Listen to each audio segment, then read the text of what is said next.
Hey, what's up guys? It's C-Stacks here with the first opening video of 2021. First opening video in what feels like a million years. Um, this set was of course delayed. It was supposed to be released in December. Hopefully that's nothing to worry about. A lot of games are actually having delays for various COVID related reasons and stuff like that. So it's not like it's just a Versus thing. Yu-Gi-Oh! Just announced either yesterday or the day before. A bunch of their upcoming sets have been delayed as well. So, that's one of the big three. So hopefully this set being delayed and a bunch of the quarter one other what's the upcoming arc, Light and Dark, the quarter one arc, being delayed as well. Hopefully that's nothing to worry about. Anyways, we're looking at crossover volume 3 today, a set that I have a lot of loaded opinions on, so we're gonna try to keep those in check as we go over this set, but we're definitely going to talk about it. There's some gems in this set, some big highlight things, and there's some stinkers and some overall design problems with this set, I think. So this is like one of the more legendary problems I've had with the plastic. Good lord. Okay, so this is crossover volume 3 number 10. We have Collector and Grandmaster here on the front. Let's take a look at the side of the box. The annual wrap-up to Versus System 2 PCG is here to close the book on Volume 3. With as much content as we could possibly fit into a small box, this crossover issue is full of new play modes, mechanics, and characters. Fight your way across the battle world with all new terrain that will put your skills to the test and make your deck the best. I love that it does say which as much content as we could possibly fit into a small box, because that's therein lies part of the problem. Right off the bat, I'll point out that my main problem, not even my main problem, but one of my main problems is that this is called crossover. Like, they are somehow calling this crossover. This is not a crossover set. I completely reject any argument to how you could call this a crossover set. Oh, there's one Champions card in. Oh, it's crossover because it's crossing over other game modes in X number of ways. This is not a crossover set in any way. It's not a crossover set in how crossover sets have been defined in the past. They should have just called this anything else. It's super obvious this should have just been called Battle World or Contest of Champions or something like that. I think Battle World would have been a perfect name for this. We'll look at the rulebook a little bit here, and we're probably going to reference this a lot because it's very important for the new game mode stuff that we're going to try to look at. Oh boy, very small text in this rule sheet for obvious reasons. There's a lot of stuff going in here. Boss battles, terrain, story mode. Oh boy, when we get to story mode, you guys, you're going to hear it. See, there's also all these individual explanations for the individual story mode campaigns.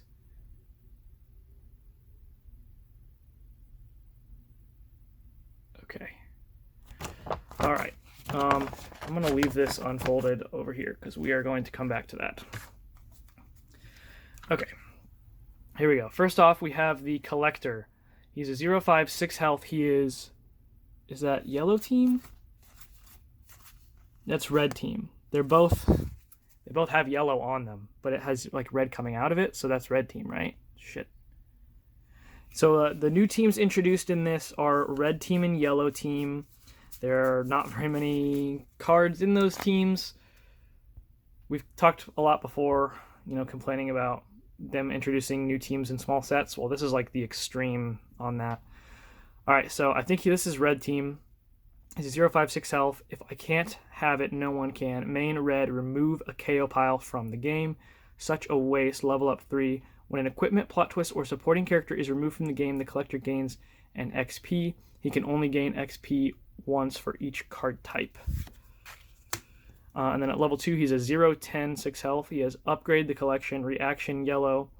When an enemy player plays an equipment, plot twist, or supporting character, if the collector's collection doesn't have a card of that type, remove that card from the game and add it to his collection. And then I have many things. The collector can play equipment, plot twists, and supporting characters from his collection, ignoring team restrictions. So that one's kind of cool. He's pretty slow, though. I think the Maestro is probably the highlight main character. of the set at least. I don't remember what Grandmaster does. The Maestro, he is a 3/4 6 health red team. Again, I think that's red team. Summoner, build yellow, search your deck for a red team supporting character, reveal it, and put it into your hand. That's really good. You can search out for his guys. Not a lot of search in the game, so when you see it, you definitely got to look at it. And then you have been summoned. Level up 7. When you recruit your first character each turn, if you spent all your recruit points from this turn on it, the Maestro gains that many XP. So if you just play on curve, you can level him up. You can fudge that a little bit, right, with things like Mantis and stuff, so gain more XP quicker. Then at level 2, Maestro is an 8/8/6 battle weapon of an army of champions. Build red. Search your deck for an equipment and reveal it. Play it for free onto the Maestro, ignoring team restrictions. At the start of your next turn, shuffle it into its owner's deck. It's also noteworthy that he loses his team affiliation at level 2, which is something. He has God, King of Battle World. While the Isosphere is equipped to the Maestro, it can't be KO'd or unequipped from him, and it loses, you gotta want it more. So we'll probably need to go grab the Isosphere and throw that up to the front, because that's very important for him. So, like, you get to search for an equipment and put it onto him, play it for free, but then it goes away. But if you get the Isosphere, you don't lose it, it seems like. Let me read it again, just to be sure. While the Isosphere is equipped to Maestro, it can't be KO'd or unequipped from him, and it loses. I assume shuffling it back into the deck counts as unequipping it, so I assume if you get the Isosphere, you get to keep it. Isosphere is a 1-cost Marvel equipment. It's one of a kind and infinity, so it always shuffles back into your deck if it goes away. And then it has you gotta want it more. At the end of your turn, start a battle of wills with the Isosphere. That's the one where you bid power symbols and how to keep it. Sorry, we are gonna reference. We don't usually reference the rule sheet for cards, but there's so much stuff in this. A battle of wills requires characters to bid on how many power symbols they'll pay to take control of the Isosphere. The equipped character starts the bidding. They can bid 0. Then the next player either chooses a face-off character on their side to bid a higher number or pass. If they pass, they're out of the battle of wills. Then the player goes and so on. Then the next player goes and so on until all but one player passes. So you're just bidding on who gets to keep it. So it's a little bit sketch, but yeah. But then the second part is infused with the power primordial. Equipped character has +1/+1 for each resource on your side. So that's freaking incredible. Yeah, that card's great. I'm very excited to play with the Isosphere. I'm excited to try Maestro, and I'm excited to play with the Isosphere in general. There are things in this set that I'm very excited for, so credit where credit's due when I pass a card that I like. Grandmaster, 0/5, 6 health, yellow team, team up, yellow team. Each supporting character on your side is also a yellow team supporting character. Welcome to Battle World, level up 13. At the start of your main phase, Grandmaster gains 1 XP for each yellow character on your side. Obviously that first one plays into that. 13 is a lot, though. Level 2, 0/10, 6. He has the Contest of Champions. Reaction, blue or yellow or red. At the end of an enemy turn, reveal the top card of the Battle World pile. The game enters that domain. We'll get into the Battle World domains here in a minute. Respect your elders. Any turn combat, green. Grandmaster gains Elder of the Universe this combat. If he gets stunned, he doesn't get wounded. They actually put reminder text on there. I am surprised and impressed. This guy seems slow, but he does seem really fun in that you can bring the game into the Battle World, which is one of the couple of new game modes that we have here we're going to get into. I'm just going to put him off to the side and we'll come back to it. I don't want to be jumping all around. We'll put Grandmaster off to the side and we'll talk about him when we get to Battle World. Here's like the only crossover card in the set because it's dual affiliated with Champions. Is 4-cost Guillotine, 7/6, 1 health, Champions and Red Team. La Fleur du Mal. Once in each combat Guillotine is in, you may make the enemy player pass when they could take an action. So it's kind of a pseudo combat master, right? I actually think this card's really legit. Yeah, that card's great. I think this card has a place in aggro decks and stuff. 3-cost Night Thrasher, 6/1 range, 1 health, red team, bulletproof.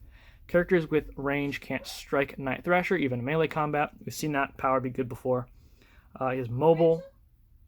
Once per turn during your main phase, but not during combat, you may move Night Thrasher to your front or back row. Sorry, he's got mobile, so once per turn during your main phase, but not during combat, you may move Night Thrasher to your front or back row. We've seen that one a lot. And he has Weapons Designer. You pay 2 less to play equipment onto Night Thrasher. I think that one is the very important one, and he's going to see play due to that. You can put, you can do like a Nullifier onto him for free. You can do the 2-cost cube onto him for free. You can do any of the Infinity Gems onto him for 4. There's something you can do with this. There's something you can do with that guy. Wonder if you could take this for cheaper with Serpent Crown. That's probably not very good, but you pay 2 less. I don't think so. That doesn't make any sense, right? It doesn't. It says you, so the controller of the card, right? Yeah. I was wondering if you could like take it with a Serpent Crown on turn 5 or something. Outlaw. This card's hilarious. 2 cost, 7/3 range, 1 health, red team, non-lethal. If Outlaw would wound an enemy defender, it doesn't get wounded instead. What a hilariously bad keyword. He's a 7/3 with range on 2, so he's super overstated, but I mean non-lethal. What a ridiculous keyword. I got sick of killing people. At the start of your build phase, if Outlaw is equipped with a one-of-a-kind equipment, you may KO it. If you do, characters can't attack until the start of your next turn. That one definitely seems like a combo piece. Set up some kind of alt-win combo and then make it so your opponent can't attack. Part seems interesting. Definitely a weird card. The second one is definitely the one that will make him see play, I think, because non-lethal is like actually awful. You could think of this as like a dazed Leviathan though, just on 2. If you think of it that way, where like you just play this and you can attack into something and essentially daze it because you're stunning without wounding it, get equipment off, get some counters off. You know, I don't know. Non-lethal to me is just a hilarious keyword. This is probably the highlight card in the set right here is Punisher 2099. He's a 7/3 range, 1 health, yellow team. He has extremely lethal. So this guy has non-lethal. This guy has extremely lethal. Extremely lethal is when Punisher 2099 powers up with a copy of this card in combat. If he wounds a defender this combat, it gains an additional wound. So it has to be exactly 2099. You can't use like Call or something. But yeah, extra wound acceleration on a 7/3 range body. This guy is like that's like the highlight, the single highlight card of the set. Like if you're a competitive person, you're probably buying this for like $20.99, maybe Guillotine, and definitely the Isosphere. All right, I think we're now into the weird stuff. All right, so they touted new game modes in this box, and we do get some new game modes. The first one is this Battle World one. Let's look briefly at the rulebook and see how Battle World works. Let's see. Where's Battle World? Battle World. Here we go. Number of players 2. Battle World is a patchwork planet created by various cosmic entities over the years with various lands or domains on it. There are 12 Battle World domains in this issue. Set up, shuffle 12 different random Battle World domains and place them face down in a pile between the players. Do the same with a set of the 10 terrain. So you do need to have the terrain cards to play the Battle World thing. When a defending main character gets wounded, reveal the top Battle World domain. The game enters that domain, meaning its effects are now applicable. The game will stay in that domain until the next time a defending main character gets wounded. I think that's about all we need. So these are the 12 domains. They look like locations. And you shuffle these up and you play in one of these domains at a time. And if you're playing Grandmaster, then you can enter, what does he do? Reveal the top card of the Battle World domain. Yeah, so you just pick a random one of these for Grandmaster, even if you're in a normal game. Okay, this first one is called Arcadia, which we already have a location in the game called Arcadia, so that's something. Anyways, so this Battle World domain, everyone's unlockable when they're angry. While a character is defending, the player on that side may discard a plot twist anytime they could play an enter combat plot twist. If they do, put 2+1/+1 counters on that character. So it's just every plot twist becomes you wouldn't like her when she's angry. Okay? The Deadlands Zombie Apocalypse. At the start of each player's turn, they may put a supporting character from their KO pile onto their side, and it has zombie at the start of its name. When the game leaves the Deadlands, KO each of those zombies. That one's pretty cool, and I really like the artwork on this one. Dystopia, Wishing Well. At the start of each player's build phase, they may put a card from their hand on the bottom of their deck. If they do, they name a character, then reveal the top card of their deck. They may put a revealed character with that name onto their side, otherwise they put the card into their hand. Okay, I need to read this one again. At the start of each player's build phase, they may put a card from their hand on the bottom of their deck. If they do, they name a character, then reveal the top card of their deck.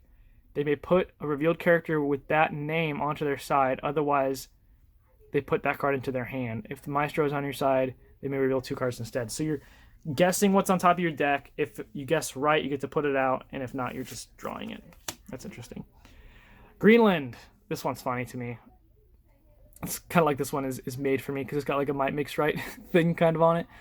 Super Smash. Locations only produce green power symbols. Characters have Me Angry. Main green. Put 3+1/+1 counters on this character. I assume that this Me Angry is supposed to be a quote because there's a quote mark, there's a quotation mark here and one at the end. I wonder if this quotation mark was supposed to just be in the name of the power and not the whole power. That's weird. This is definitely a weird card that's going to put like this blanket stun effect on the whole field. Any superpowers you have that aren't green, you're totally screwed. But I like this little pseudo Might Makes Right that's on there.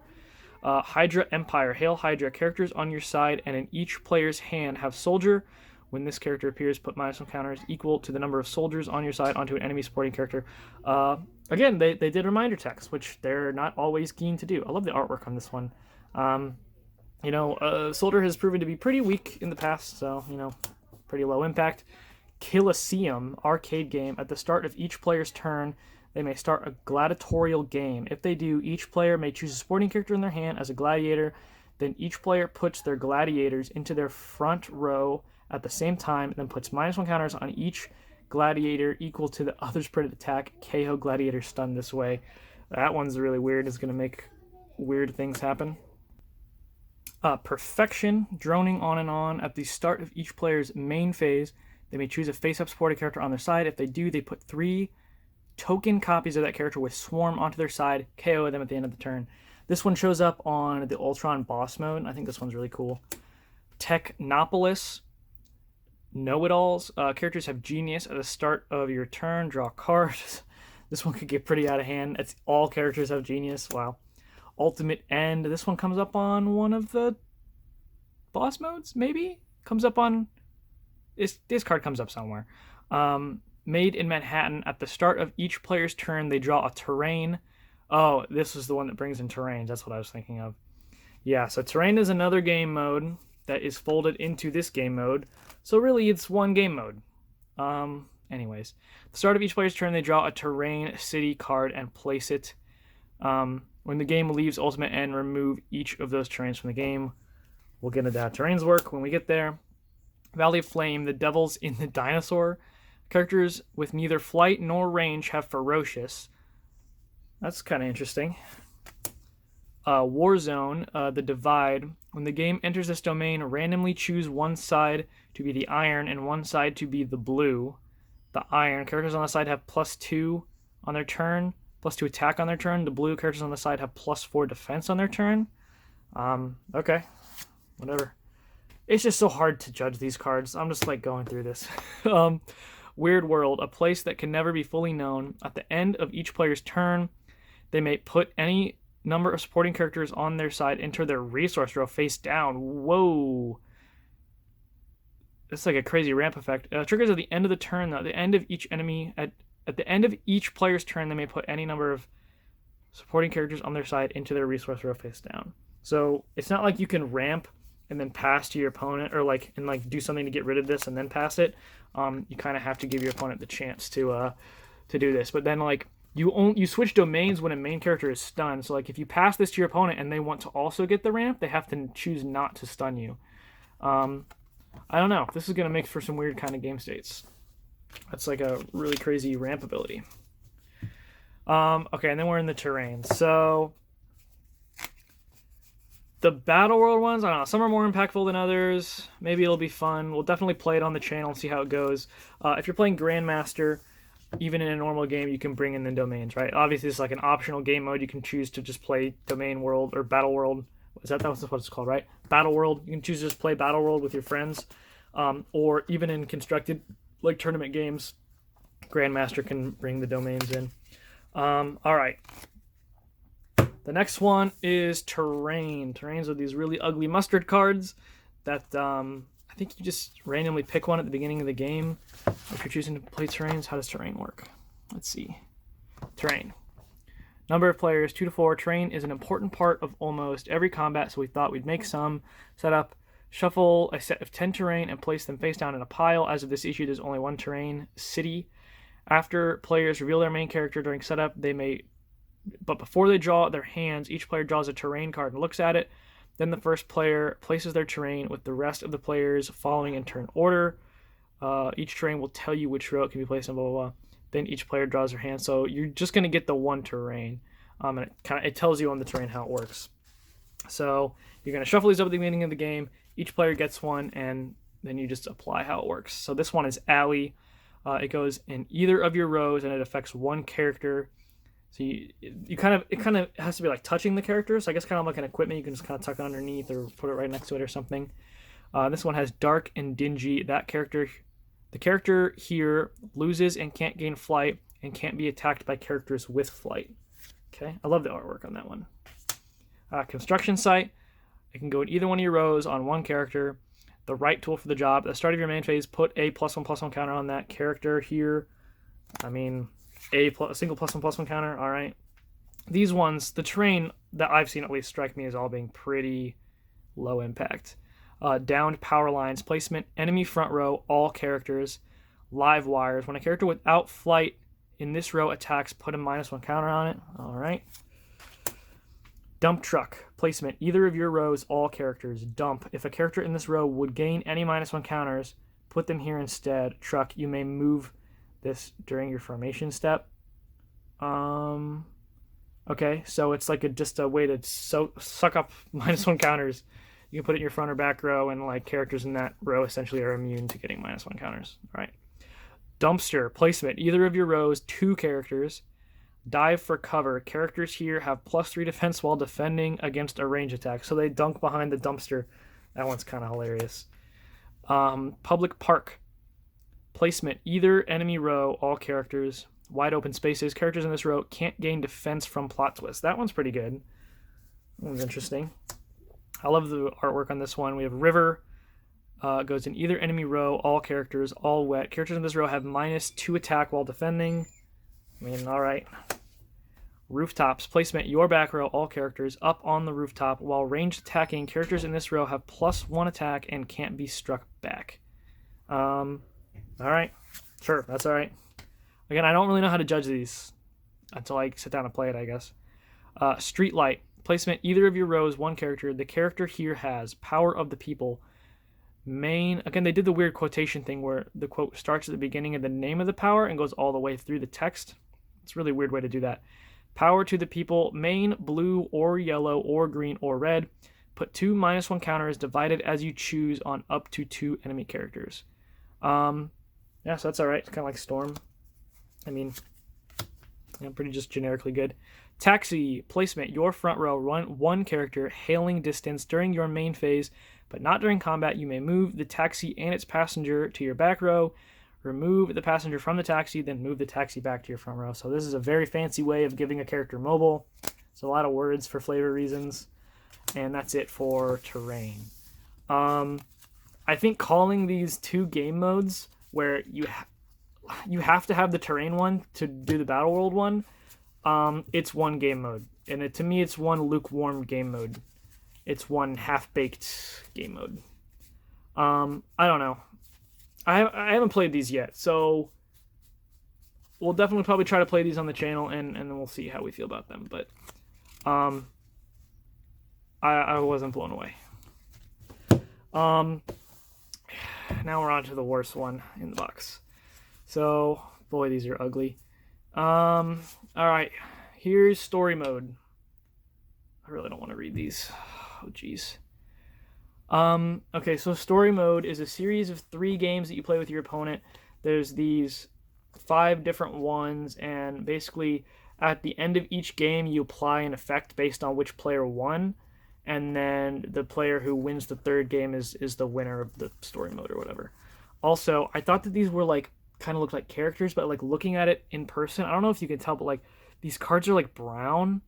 It's like this hideous brown, like this horrible brown color. Like, I thought that it was, let me grab I thought that based on the spoiler article that it was like red like a character card, but it's not. It's this hideous brown color. And then it's just this really boring text over white background, and it's got the regular verses back. I've seen people talk about how like this should have been double-sided so they could fit more information on it, because so not only are they taking up card slots with this, like if this is a 55 card set, it's actually a 50 card set because 5 of them are this. And it's not like everything you need to play the game mode is on this card. There's additional information in the rule sheet that you need for the freaking game mode.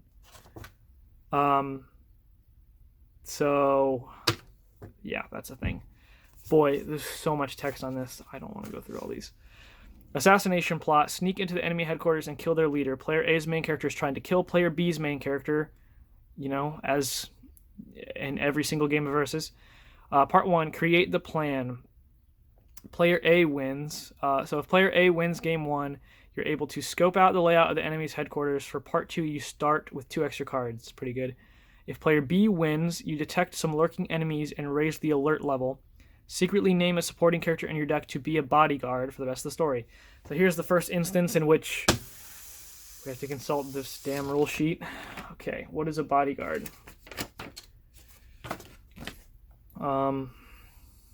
Bodyguard. When a bodyguard attacks Player B's main character, Player B may remove that main character from the combat and replace it with this character. Okay, so you just dramatic, or not dramatic entrance.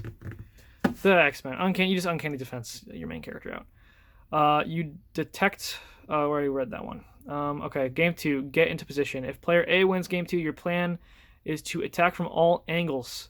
Secretly name a supporting character in your deck to be a deadly assassin, and a supporting character in Player B's deck to be an infiltrator for part 3. Alright, let's see. A deadly assassin. When on Player A's side, this character wins a defending... Okay, so it's lethal. Infiltrator. Once per turn during Player A's main phase, but not during combat, Player A may have this character make a melee attack from Player B's side against the main character in its row. Okay, sure, fine. And part 3, if Player A wins, you have eliminated the True Fiend, and if Player B wins, you have defended your leader. Great. Death of a loved one. Someone has been caught in the crossfire. Player A's main character is a killer. Part 1, a hole in your heart. Player A wins game 1. Did you go too far? Choose a supporting character in Player B's KO pile. That character is dead for the rest of the story. Remove each copy of it from Player B's deck before Part 2. I appreciate that they explained what that means on this and don't make you go to the rule sheet. Although I kind of wish it was all on the rule sheet and not on this freaking card that takes up slots. If Player B wins game 1, you can't save everyone. Same as above, but you choose the character. So if one of your guys still dies, but you get to choose which one dies. Part 2, Cold Dish. If Player A wins game 2, Salt on the Wounds. Player B's main character starts Part 3 with a wound. Nice. If Player B wins, Violence doesn't solve anything, question mark. Your main character has a Violent in Part 3. And then, how hard would it have been to put Violent reminder checks? Anyway, Part 3, Final Showdown. Player A wins. This weakling deserves it. Player B wins. Did you strike the killing blow? Epic quest. Search the universe for the key to your happiness. Player A's main character is on a quest for something. Good lord.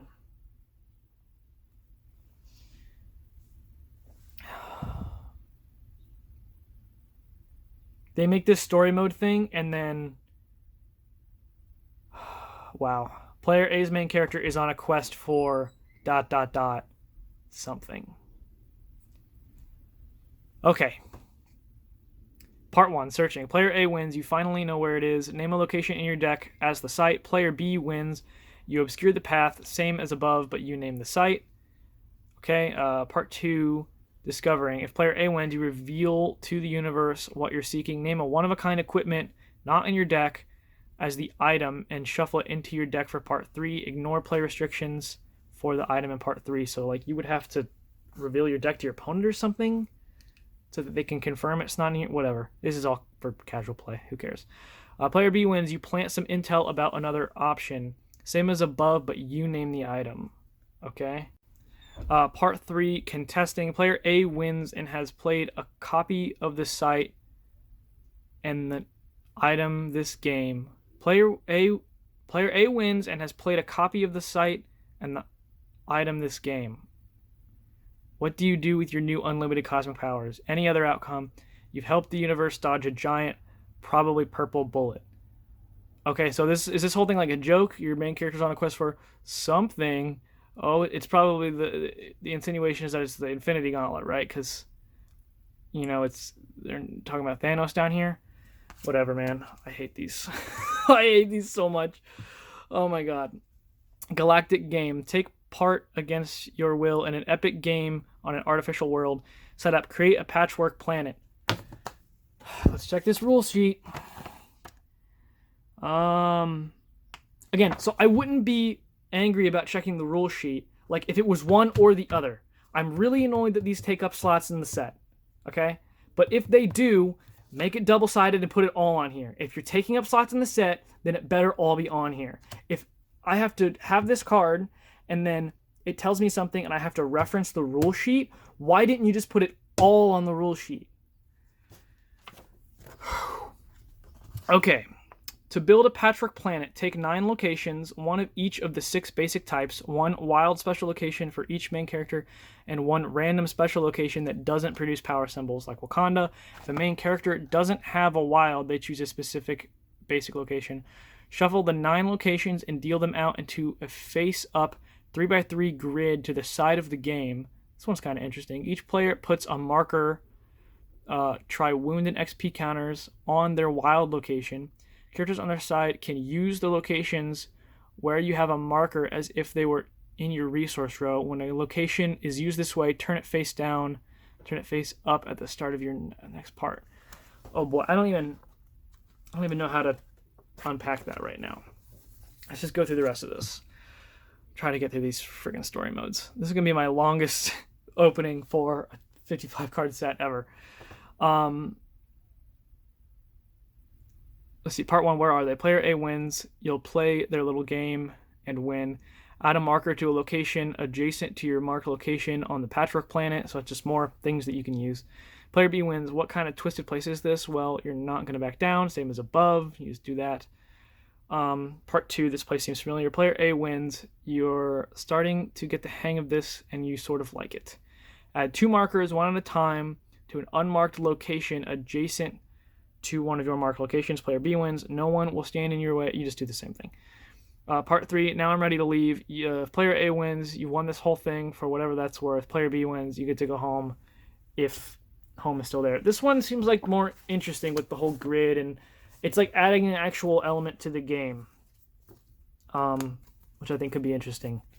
So far, I think Galactic game seems the most interesting one, just for how it adds a whole new mechanic.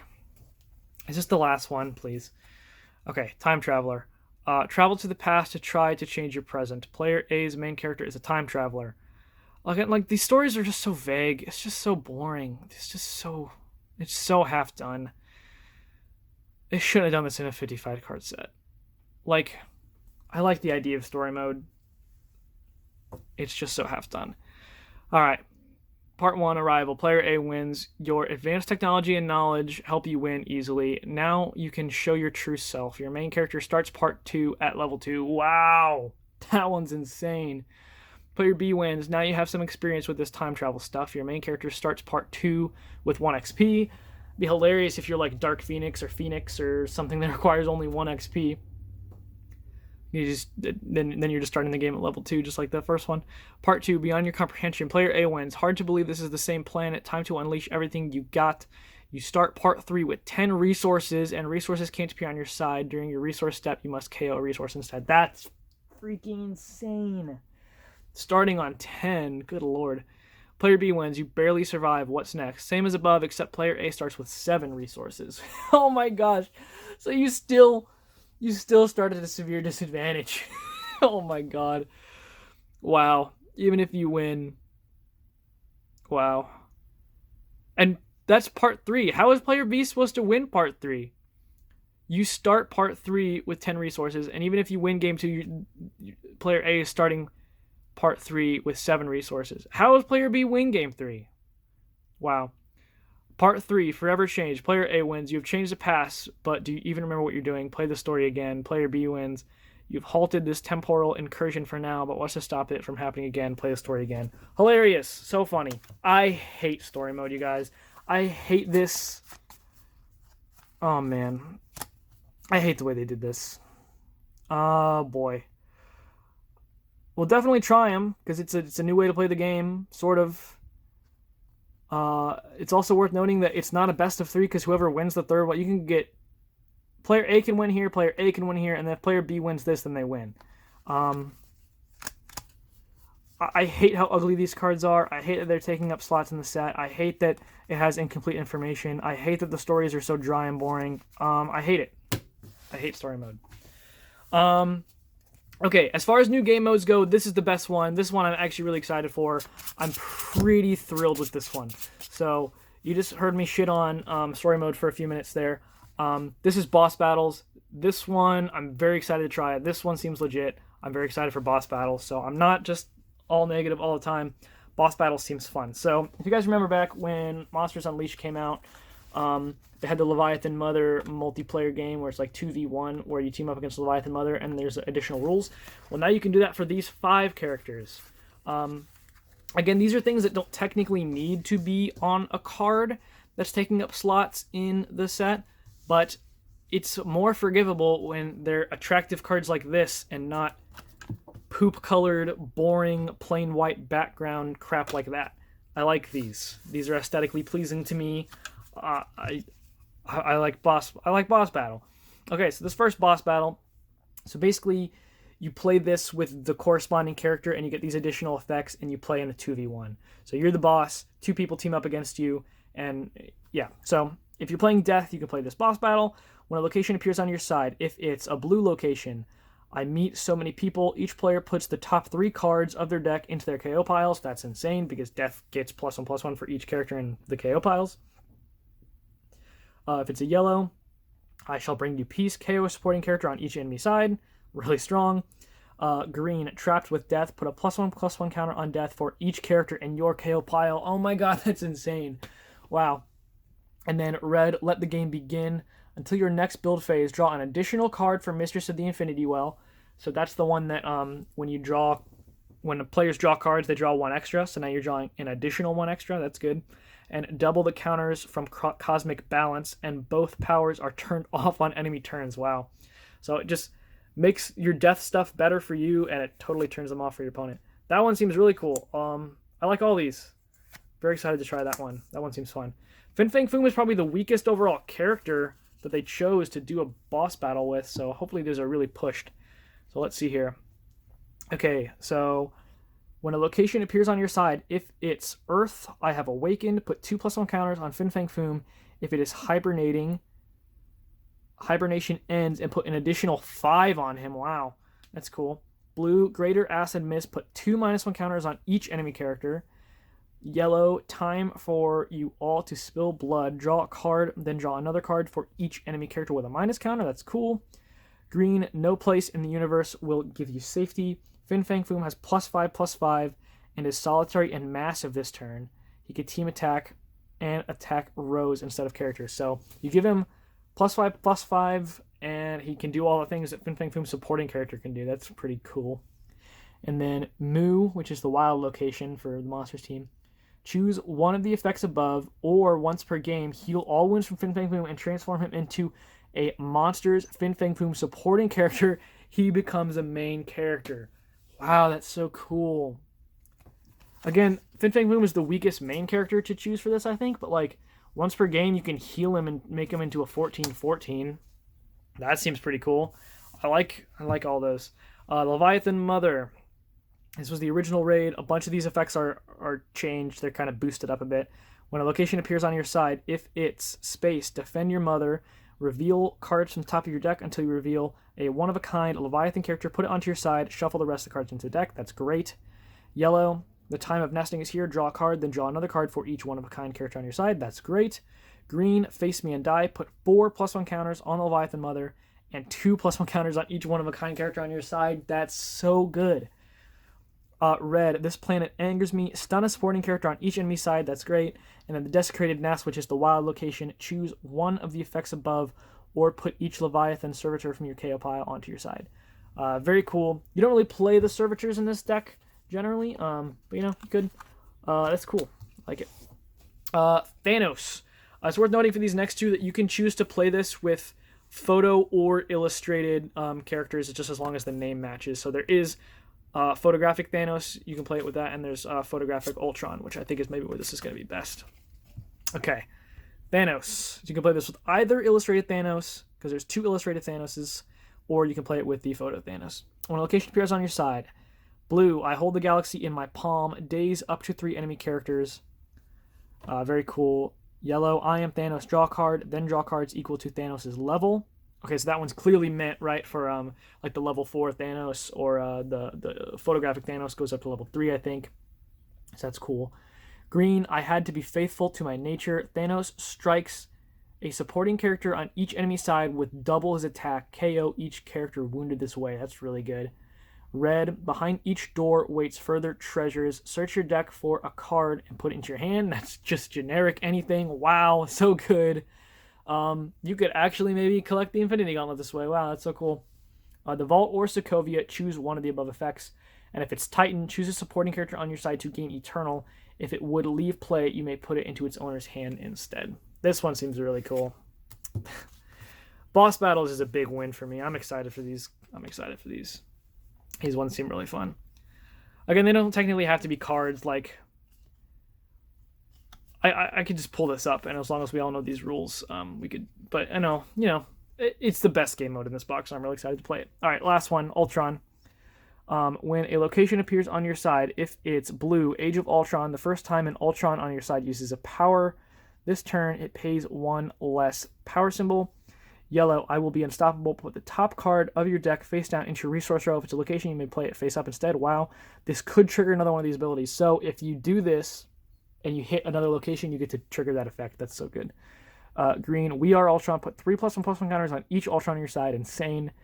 Red, innovation is the ultimate weapon. Reveal the top 6 cards of your deck. Put each revealed Ultron onto your side. Shuffle the rest of the cards on the deck. So good. The Vault or Sokovia, so the wild locations. Choose one of the effects above, or have the game enter the Perfection Battle World domain, which is the one that brings out token copies of things. I'm going to read that really quick. Perfection Battle World. At the start of each player's main phase, they may choose a face-up supporting character on their side. If they do, they put 3 token copies of that character with Swarm on their side. So it gives you more Swarm guys and stuff, and you can bring out more Ultrons, because you could have the Ultron supporting characters. Yeah, so what a set, you guys. What a long opening video. Why is this called Crossover? Why isn't this called Battle World? Why didn't they break up these game modes, either to put them in a bigger set or separate them out into different smaller sets so that they had more time to flesh them out? Yeah, I don't know, man. In review, boss modes, awesome. Story mode, hate it.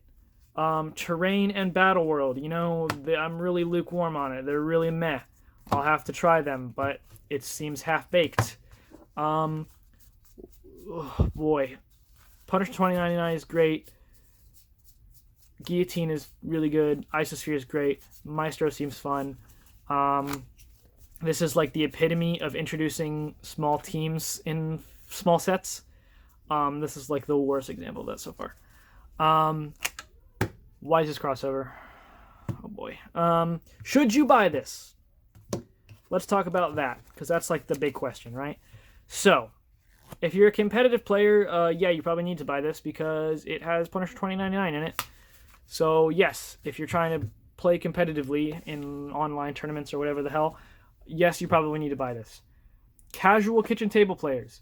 As I was talking, did any of those new game modes sound appealing to you? If yes, pick it up. If no, I mean, don't.